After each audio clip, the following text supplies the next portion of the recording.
Hello students, कैसे हैं आप सभी। मैं प्रदीप एक बार फिर आपका स्वागत करता हूं विद्या मंदिर करियर इंस्टीट्यूट के ऑनलाइन प्लेटफॉर्म पर, इसके यूट्यूब चैनल पर। और लास्ट टाइम हम स्टैटिक जीके का एक इम्पोर्टेंट पार्ट कर रहे थे यूएनओ। 2 वीडियोस आपकी मैं उसमें डाल चुका हूं और आई होप आपने वो अच्छे से पढ़ी भी होंगी। लेकिन अगर आपको कोई इसमें डाउट है किसी भी प्रकार का तो आप ज़रूर कमेंट कीजिए, हम सॉल्यूशन आपको ज़रूर देंगे उसका। तो चलिए शुरू करते हैं हम आज यूएनओ का तीसरा पार्ट, जिसमें आपको मैंने कुछ अंग बताए थे यूएनओ के। पहला अंग आपको मैंने बताया था महासभा, वो हम डिस्कस कर चुके हैं। दूसरा आपको मैंने बताया था इसमें जो उसका पार्ट्स इसका जो पार्ट होता है वो होता है जी सुरक्षा परिषद, सिक्योरिटी काउंसिल जिसे आप कहते हो। तो चलिए अब तीसरा जो भाग हम पढ़ने वाले हैं यूएनओ का, वो काफ़ी इम्पोर्टेंट भाग है। तो उसका नाम क्या है जी?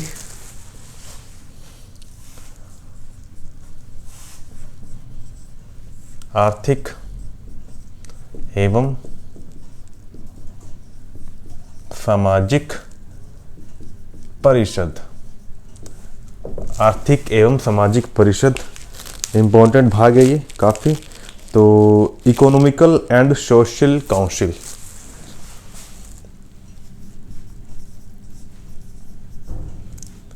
संयुक्त राष्ट्र संघ। आर्थिक एवं सामाजिक परिषद, इकोनॉमिकल एंड सोशल काउंसिल। तो देखिए इस भाग का बेसिकली जो मतलब होता है, क्या मतलब है, कौन सा भाग होता है, क्या काम करता है बेसिकली। जो भी अविकसित कंट्रीज हैं, जो अनडेवलप्ड कंट्रीज हैं, बेसिकली उनके विकास के लिए काम करना। जो भी अविकसित कंट्रीज हैं, ठीक है, देश हैं, उनके विकास के लिए काम करना, ठीक है। सामाजिक मूल्यों का निर्धारण करना, बेसिकली उनको ऊपर उठाना, वो सारा का सारा काम आपको यूएनओ के इस भाग में देखने को मिलेगा। काफ़ी इंपॉर्टेंट भाग है ये। इसमें आपसे पूछें कुल सदस्य देश कितने हैं, वो आपको पता होना चाहिए। तो सबसे पहले आपको इसमें लिखना है अविकसित देशों का विकास करना। उसके बाद आपको ध्यान रखना है इसके अंदर कुल सदस्य, इसके अंदर आपको ध्यान रखना है कुल सदस्य, उनकी संख्या है टोटल, वो है 54। इसके अंदर जो कुल सदस्य हैं उसकी संख्या 54। काफ़ी इंपॉर्टेंट है ये। कुल सदस्यों की संख्या 54। और इसके जो 1/3 सदस्य हैं वो हर साल रिटायर होते हैं, ये भी आपको पता होना चाहिए। इसके 1/3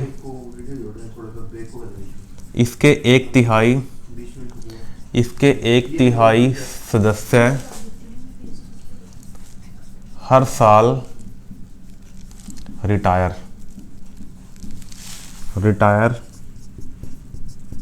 होते हैं।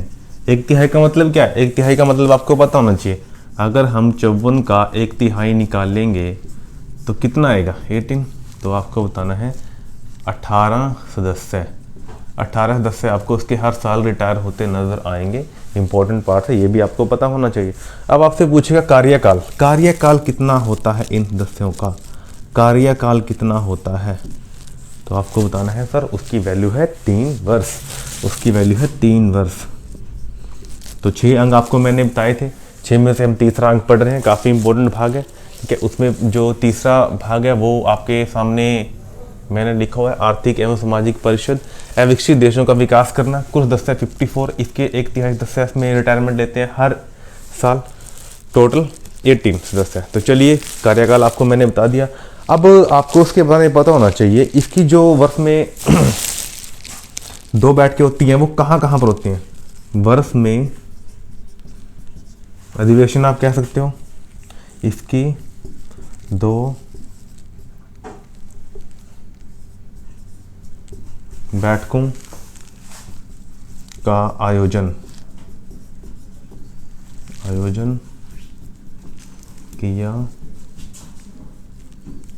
किया जाता है। इसकी वर्ष में 2 बैठकों का आयोजन किया जाता है।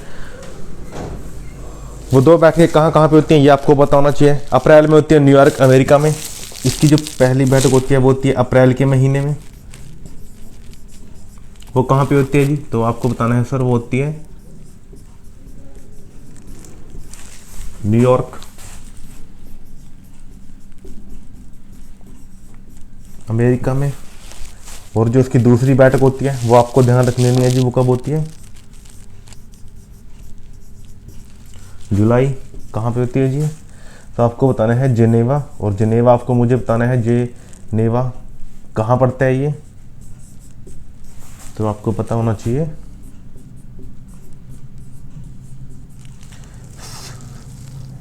स्विट्जरलैंड।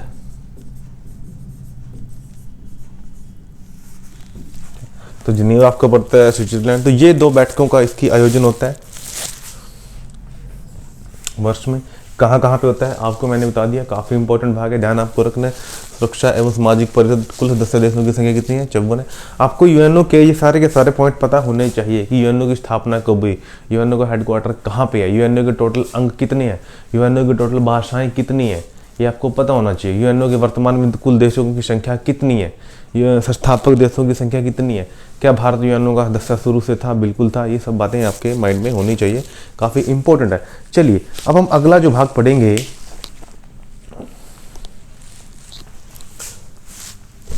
पढ़ेंगे, वर्तमान में वो जो पार्ट्स है वो काम नहीं कर रहा, वो अंग अभी कार्यरत नहीं है, लेकिन वो यूएनओ का अंग है, लेकिन अभी वो काम नहीं कर रहा। ये सारी बातें आपको पता होनी चाहिए।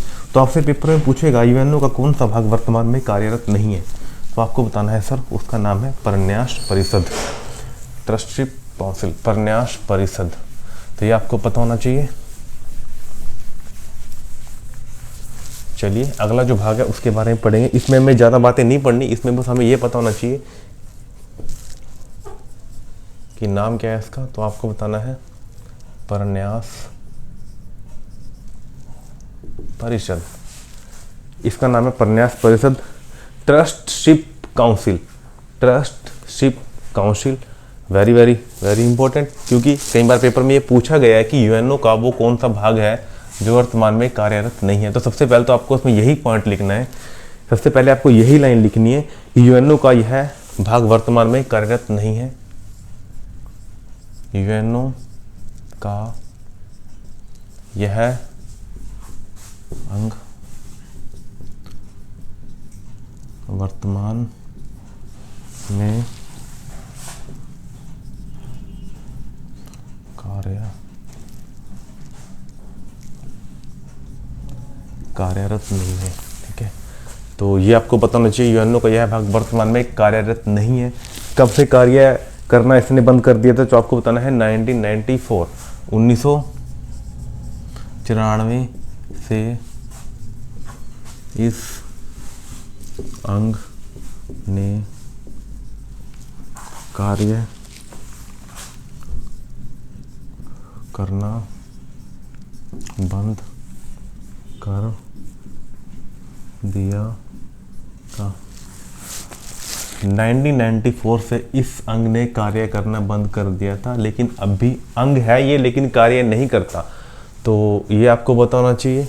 ठीक है, कि यूएनओ के टोटल अंग कितने हैं, तो आपको बताना है सर 6 हैं। कार्यरत कितने हैं, तो आपको बताना है सर 5। कार्यरत कितने हैं, तो आपको बताना है सर 5। वह कौन सा अंग है जो कार्यरत नहीं है, आपके सामने लिखा हुआ मैंने, परन्यास परिषद। यूएनओ का यह भाग वर्तमान में कार्यरत नहीं है। इंपॉर्टेंट है। चलिए आगे चलते हैं। इंपॉर्टेंट काम क्या था बेसिकली इसका, इस अंग का काम क्या था ये आपको पता होना चाहिए। इस अंग का काम क्या था ये आपको बताना चाहिए। ठीक है, गरीब व पिछड़े देशों की प्रशासन व्यवस्था को संभालना। जो गरीब होते हैं देश, गरीब व पिछड़े देशों की प्रशासन व्यवस्था को संभालना, गरीब व पिछड़े देशों की प्रशासन व्यवस्था को संभालना। तो आपसे ये पूछ सकता है कि इसमें कुल सदस्य देशों की संख्या कितनी थी, तो वो भी आपको पता होना चाहिए।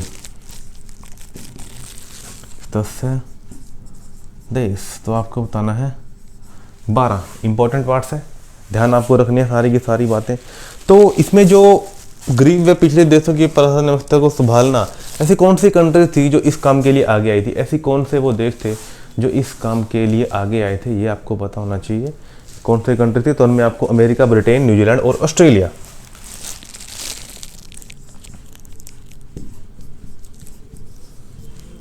अमेरिका,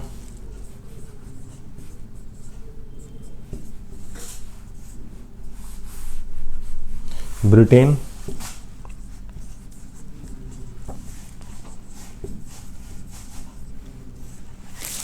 न्यूजीलैंड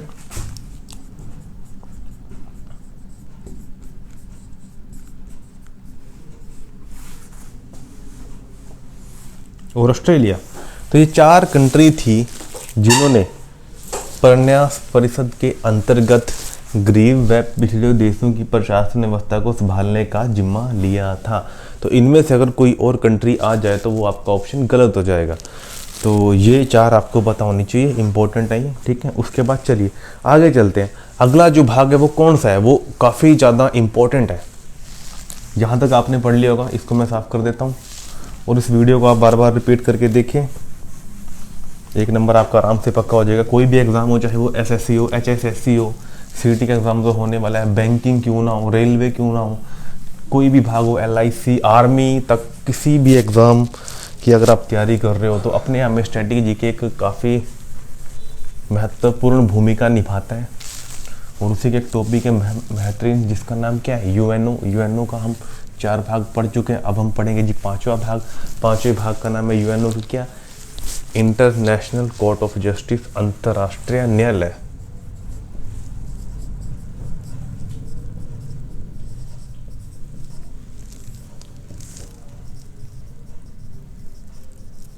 अंतर्राष्ट्रीय न्यायालय, अंतर्राष्ट्रीय न्यायालय, इंटरनेशनल कोर्ट ऑफ जस्टिस। सबसे पहले वेरी इंपॉर्टेंट आपको बताना है इसका हेडक्वार्टर आपसे पूछेगा इसका हेडक्वार्टर में मुख्यालय।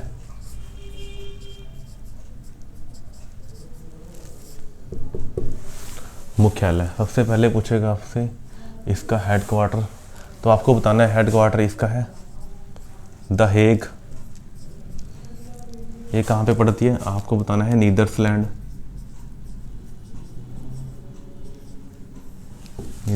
जिसको आप पहले पोलैंड भी कहते थे, हॉलैंड, जिसे आप पहले हॉलैंड भी, माफ़ी चाहता हूँ, जिसे आप पहले हॉलैंड भी कहते थे, ठीक है जी। तो नीदरलैंड में द हेग है, वेरी वेरी इंपॉर्टेंट। तो आपसे पूछेगा इसकी स्थापना कब हुई थी। इसकी स्थापना आपको पता होनी चाहिए 3 अप्रैल 1946 को। स्थापना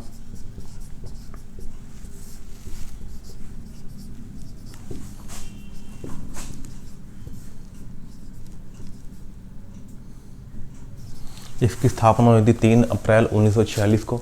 काफ़ी इंपॉर्टेंट भाग है। आपसे पूछेगा इसके अंदर कुल सदस्य कितने हैं, न्यायाधीशों की संख्या कितनी है, सदस्य या न्यायाधीश, जजेस, सदस्य इसके अंदर 15 हैं। सदस्य आपको पता होना चाहिए इसके अंदर कितने हैं, 15 हैं। और कम से कम 9 सदस्य कार्रवाई के लिए मौजूद इस कोर्ट में होने चाहिए, तभी उसकी कार्रवाई शुरू हो सकती है। अदरवाइज अगर 9 से कम हुए तो कार्रवाई शुरू नहीं होगी।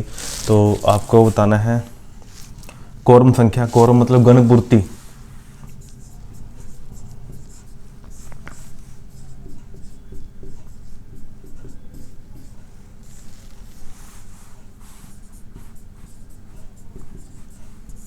ठीक है।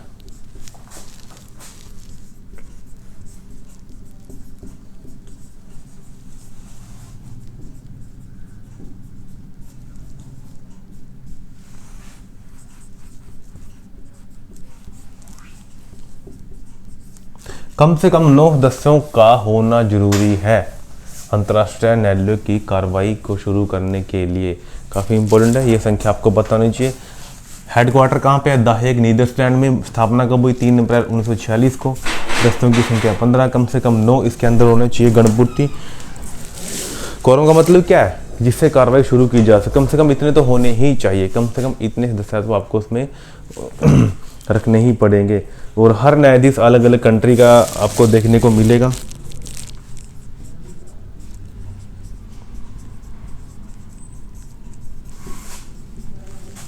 हर न्यायाधीश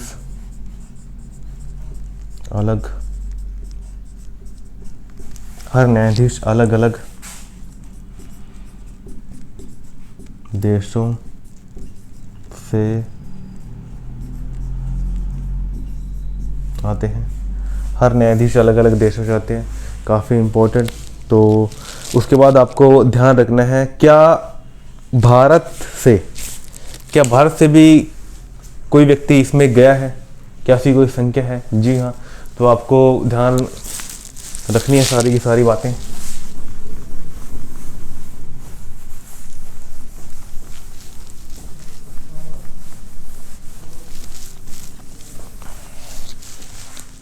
भारत की तरफ से अंतर्राष्ट्रीय न्यायालय में सदस्य है। भारत की तरफ से अंतर्राष्ट्रीय न्यायालय में सदस्य है।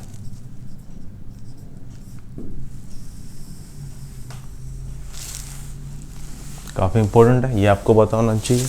तो भारत की तरफ से अंतर्राष्ट्रीय न्यायालय में जैसे, तो सबसे पहले आपको उसमें ध्यान रखना है नागेंद्र सिंह। सबसे पहले आपको उसमें ध्यान रखना है नागेंद्र सिंह।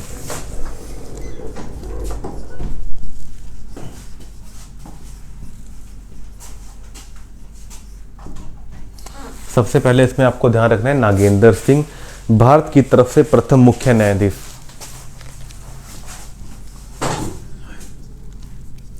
भारत की तरफ से प्रथम मुख्य न्यायाधीश नागेंद्र सिंह। बेसिकली नागेंद्र सिंह कहाँ के रहने वाले हैं? तो आपको बताना है सर, राजस्थान से। ये बिलोंग करते हैं राजस्थान से। अगला व्यक्ति आपको ध्यान रखना है, अगले व्यक्ति का नाम क्या है जी? इंपॉर्टेंट, उनका नाम है वेनेगल नरसिंह।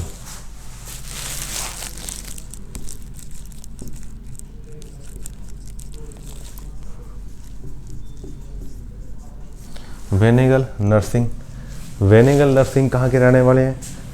ये आपको पता होना चाहिए। भारत की तरफ से प्रथम न्यायाधीश, ये मुख्य न्यायाधीश थे और ये न्यायाधीश हैं।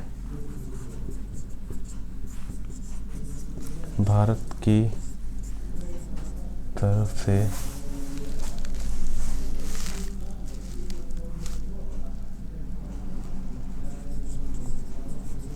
प्रथम, भारत की तरफ से प्रथम न्यायाधीश, ये आपको पता होना चाहिए। उसके बाद रघुनंदन पाठक, कुछ और व्यक्ति हैं जिनका नाम क्या है? रघुनंदन पाठक। अन्य आप लिख सकते हो रघुनंदन पाठक।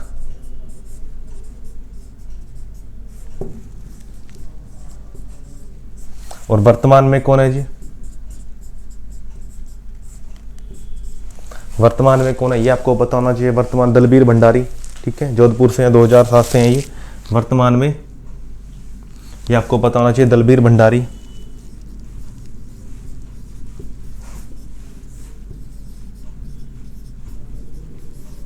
वर्तमान में कौन है? दलबीर भंडारी। काफी इंपॉर्टेंट है, पता होना चाहिए। आपसे पूछेगा इनका कार्यकाल कितना होता है? कार्यकाल कितना होता है आपको बताना है सर, 9 वर्ष। इतनी बातें आपको पता होनी चाहिए किसमें? अंतर्राष्ट्रीय न्यायालय में। इतनी बातें आपको पता होनी चाहिए अंतर्राष्ट्रीय न्यायालय में। भारत की तरफ से जो गए हैं, एक नागेंद्र सिंह आपको ध्यान रखना है, वेनेगल नरसिंह राव और रघुनंदन पाठक। और वर्तमान में कौन है? दलबीर भंडारी। इंपॉर्टेंट है, ये आपको पता होना चाहिए काफ़ी। भारत की तरफ से इन व्यक्तियों का नाम आपको ऑप्शन देके पूछेगा, इनमें से कौन सा व्यक्ति है जो भारत की तरफ से अंतर्राष्ट्रीय न्यायालय में जिसने प्रतिनिधित्व नहीं किया, तो अलग ऑप्शन मिल जाएगा आपको कोई, तो आपको उसमें बताना है। Very very very important. चलिए आगे चलते हैं। अगला जो भाग है वो हम पढ़ेंगे, नेक्स्ट भाग हम पढ़ेंगे उसके बाद। तो वो भाग है सचिवालय।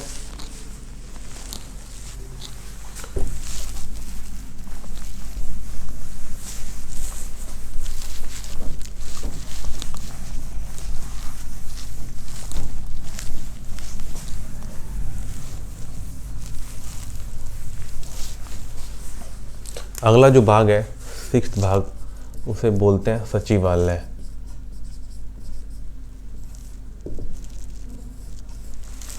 उसे बोलते हैं सचिवालय।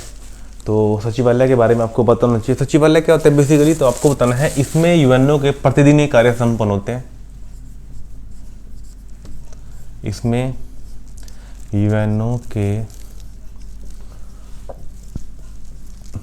प्रतिदिन के कार्य संपन्न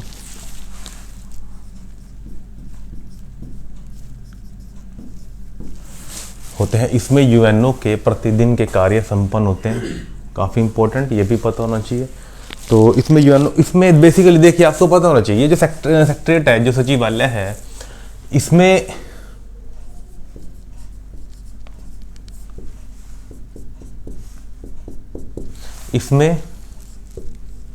यूएनओ का महासचिव बैठता है। इसमें यूएनओ का महासचिव बैठता है, ये काफ़ी इंपॉर्टेंट भाग है, आपको पता होना चाहिए। तो ये आपको, यूएनओ का पहला महासचिव कौन था? प्रथम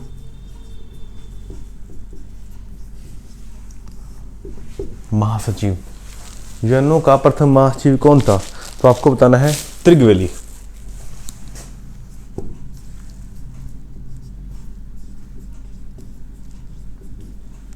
ये कहाँ से थे जी? तो आपको बताना है सर, ये थे नॉर्वे से, ये आपको पता होना चाहिए, इंपॉर्टेंट है। दूसरा कौन था जी? उसका नाम था हैमरस्टिल्ड, स्वीडन से।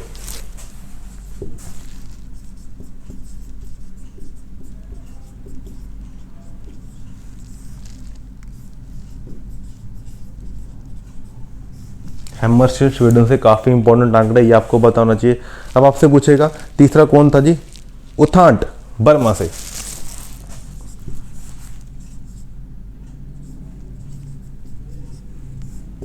उथांट, बर्मा। इसमें आपको ध्यान रख लेना है, प्रथम एशियाई। इसमें आपको ध्यान रख लेना है क्या? प्रथम एशियाई महासचिव, वेरी इंपॉर्टेंट, प्रथम एशियाई महासचिव। प्रथम एशियाई महासचिव। तो अब आपसे पूछेगा कि चौथे नंबर पर कौन आते हैं? आपको बताना है कुर्त बाल्दाहिम, ऑस्ट्रिया से। कुर्त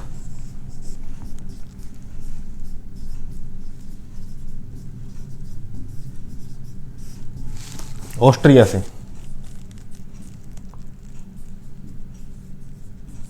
ये ऑस्ट्रेलियन नहीं है, ये ऑस्ट्रिया है, ये ऑस्ट्रेलियन नहीं है, ये ऑस्ट्रिया, यहां से है।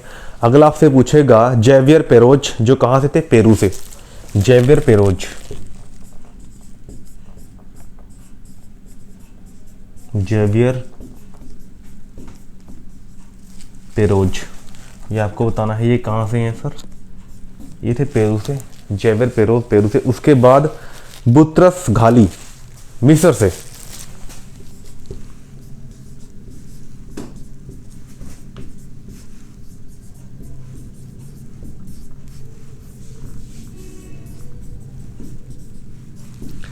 ये अगले जो व्यक्ति थे बुत्रस घाली, ये मिस्र से थे, काफी इंपॉर्टेंट है, ये आपको बताना चाहिए।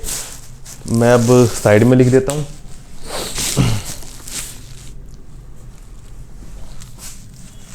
इसको साफ करके मैं दोबारा लिख देता हूं। तो 6 आपने लिख लिए हैं, आगे के जो व्यक्ति हैं वो अभी आपके सामने मैं लिख देता हूं, क्योंकि पेपर में कई बार क्वेश्चन आया है, इनमें से कौन सा व्यक्ति यूएनओ का महासचिव नहीं रहा। तो ये आपको पता होना चाहिए सभी, तभी आप वो टिक कर पाओगे, काफ़ी इंपॉर्टेंट है। पहला आपको मैंने बता दिया, त्रिगवेली, इंपॉर्टेंट है। उसके बाद अगला है कोफी अन्नान घाना, वेरी वेरी वेरी इंपॉर्टेंट। अगला है कोफी अन्नान। कोफी अन्नान कहाँ के रहने वाले हैं जी? घाना के। ये भी यूएनओ के क्या रहे हैं? महासचिव रहे हैं, काफ़ी इंपॉर्टेंट। 7वें नंबर पे आते हैं। उसके बाद 8वें नंबर पर कौन आएगा जी? 8वें नंबर पर आएगा बान की मून। बान की मून, बान की मून, जैसा कि नाम में इनके अंदर बान की मून ऐसे कुछ वर्डिंग आ रही है तो सीधी सी बात है या तो ये चाइना से होंगे या जापान से होंगे या दक्षिणी कोरिया से होंगे। तो ये कहाँ के थे? ये थे दक्षिणी कोरिया।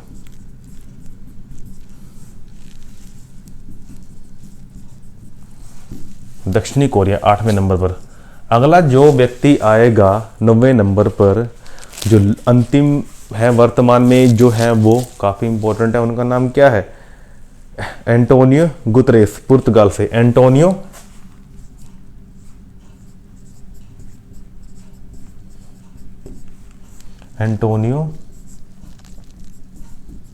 गुतरेस,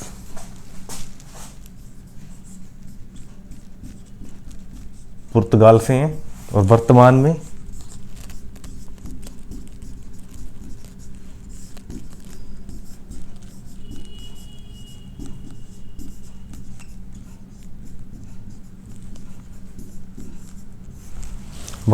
यूएनओ के महासचिव यही हैं। काफ़ी इंपॉर्टेंट है। तो आपसे पूछेंगे जी कब अपॉइंट हुए थे? 2017 में और 22 में इनका कार्यकाल समाप्त हो जाएगा।